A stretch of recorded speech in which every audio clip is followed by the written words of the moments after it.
Across the U.S., the COVID-19 crisis is also a hunger crisis. According to the U.S. Department of Agriculture, about 11% of U.S. households were food insecure at some point in 2018. The coronavirus pandemic has made that much worse for many Americans. In hard-hit New York, the coronavirus outbreak has made a bad situation even worse. Food banks, where people can pick up donated items, are struggling to keep up.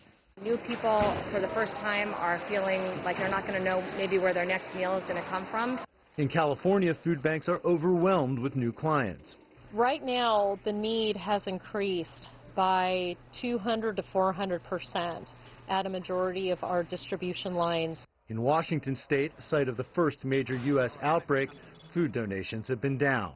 I've never seen it empty at all. Usually there's a lot of boxes on here of different things, and everything's usually 2 crates. We take out a lot every day, but I've never seen it this low.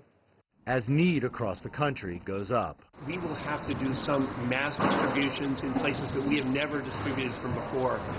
Maybe parking lots if the weather permits, or other covered areas that we can get access to.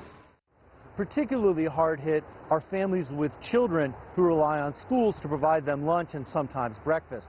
Across the U.S., school systems are trying to find ways to get food to those kids, and we're seeing restaurants like this diner outside Washington, D.C.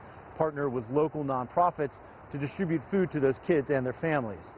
In Arizona and other states, the National Guard is helping bag and deliver groceries. In Texas, food banks have switched to a drive-up model to help maintain social distancing. Hunger doesn't take a vacation. It also doesn't cease during a national crisis such as this. And many people living with food insecurity are realizing this is just the beginning of a crisis that will likely get much worse. It's just a scary, another scary aspect of this whole thing. Jim Spellman, CGTN, Gaithersburg, Maryland.